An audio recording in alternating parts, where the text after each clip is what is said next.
YouTube, and welcome to Gold Girl Gaming's coverage of the game Arche Age. On this channel I will be covering housing, farming, crafting, auction house, trading, and all related updates and features. This video is a continuation of my in-depth look at crafting in Arche Age. Right now I am standing next to a handicraft kiln because the next craft we are going to cover is handicrafts.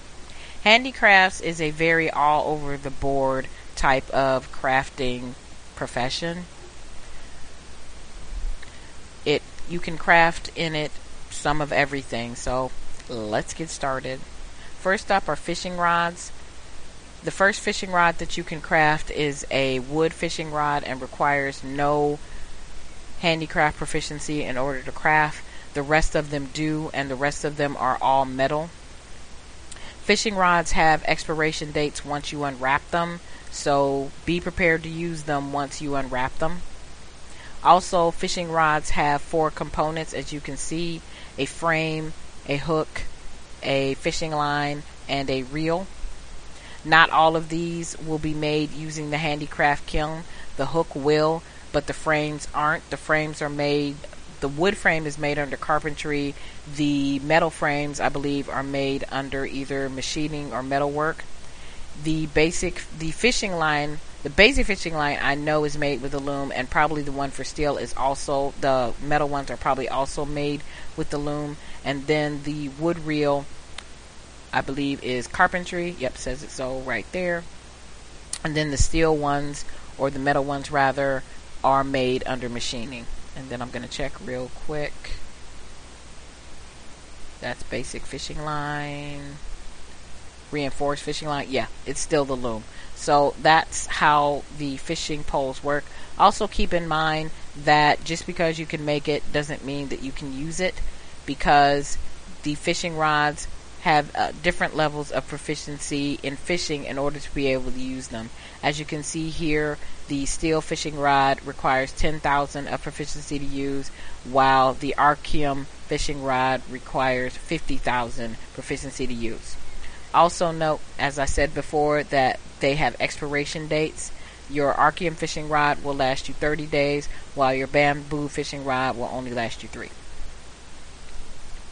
Next is the handicraft specialty goods. Again, this is one of those things that you make to put in your house in order to increase your proficiency in that particular skill. Fishing gear.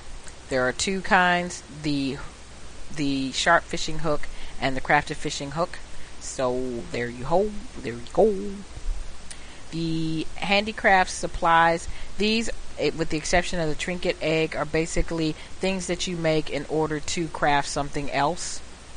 The trinket egg is an in item in itself, an odd in item in that it says that it contains a special handicraft headdress.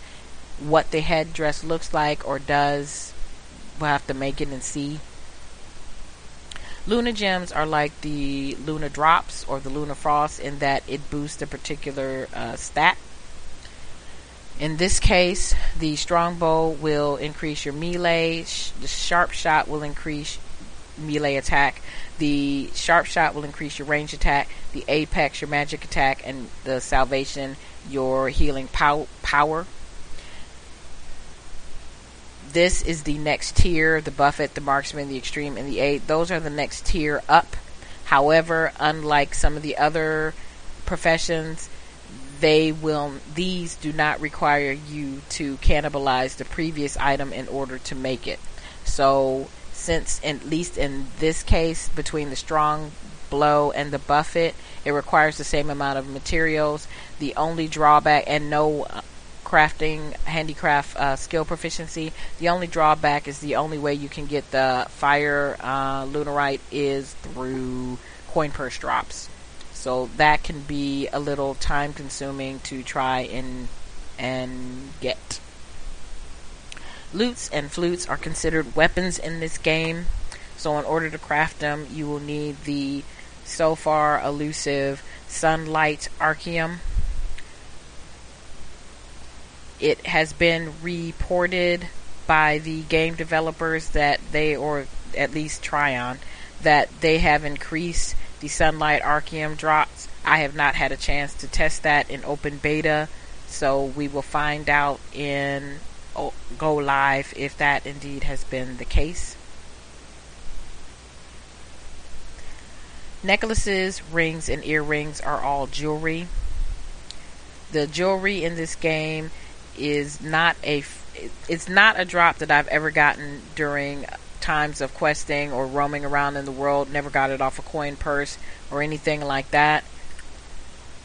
The only time I've ever gotten jewelry out in the world is in dungeons, and there's no guarantee that you will get jewelry drops in dungeons. Plus, because everybody else is in the same boat, usually people are going to roll on the jewelry drops that do occur in a dungeon.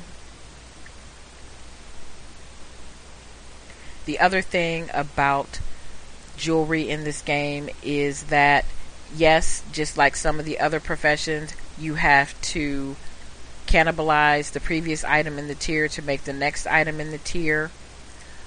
But in addition to that, they're specific, as in, as you can see here, I need an Apprentice Earth's necklace.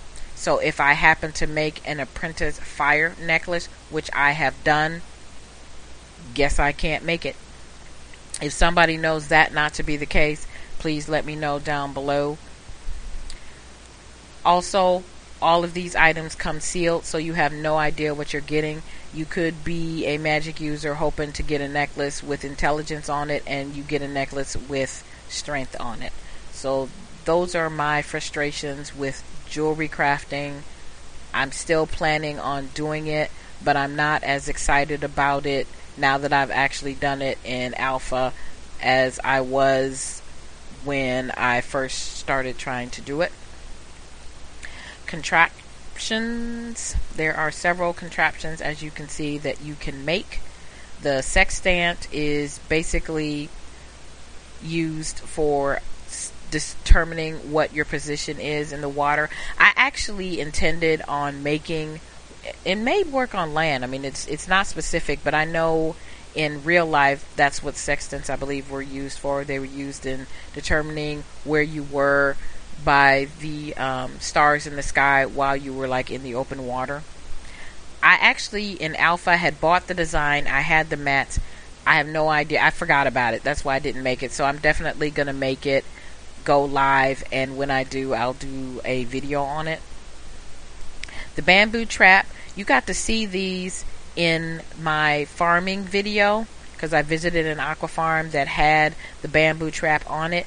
It basically is a way to catch fish, and it will catch fish every 30 minutes.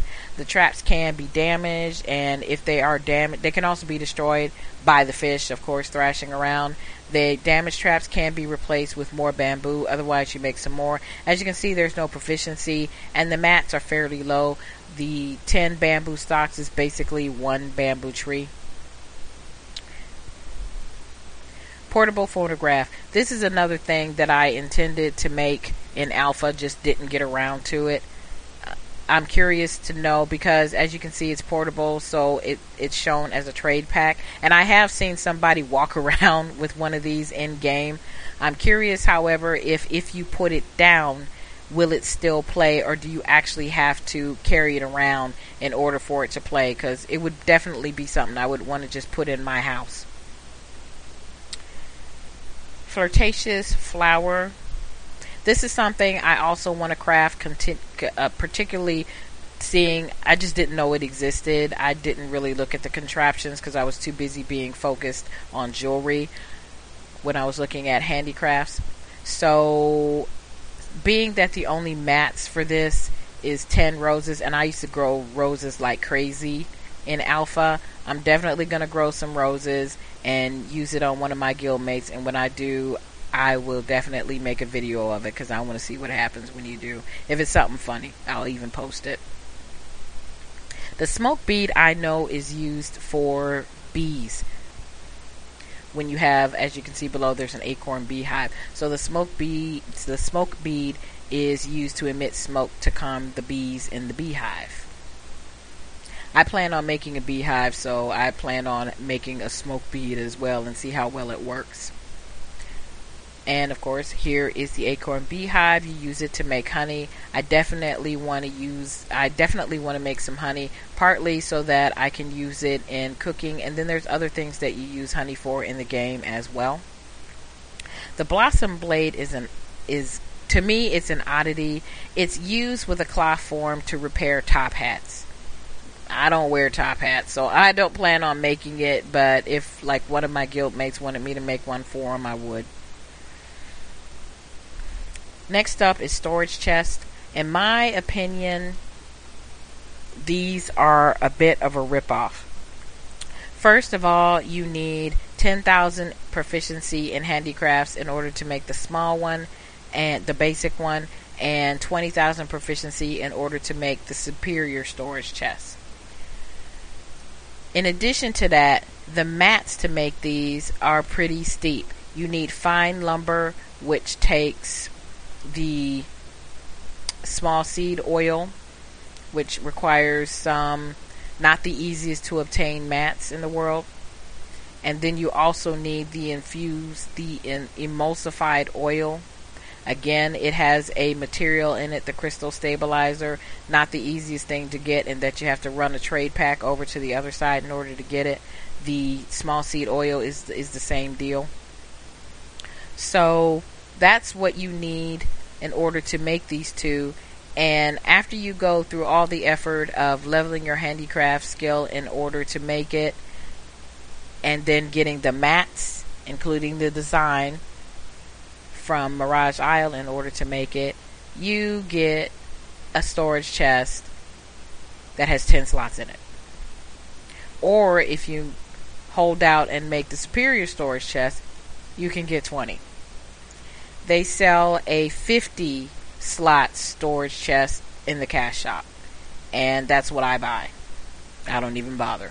But if you have an aversion to the cash shop, or whatever, you just don't want to use a cash shop for whatever reason, and you want to put in the time, or you're going to put in the time anyway, it's there, you can make it. Lighting. There are 6 different lights in the game that you can make. The first 3 you turn on and they last for an hour. The last 3 will go on and off by themselves, and if you turn them on, they will last for an hour, but they will light up themselves and turn themselves off depending on whether it's dark or light in the game. The only thing about the lanterns that can be a stickler when trying to make them is the congealed oil, and that's because it requires an oily cotton seed, which is a semi-rare drop from cotton. So if you're trying to get this, you'll be planting a lot of cotton and hoping that you harvest it. Other than that, cool things to have. You don't need them because the houses magically light themselves. So you really don't need it, but I have seen the Harani street lights in the game, and they do look cool and give just that much more realism to the game. The decor that you can make. The owl mailbox, again, requires a proficiency, as well as, particularly with the fine lumber, mats that can be a little steep in order to make. So again, this is another time when I would defer to the cash shop. But again, if you don't want to use the cash shop, you do have the option of making it.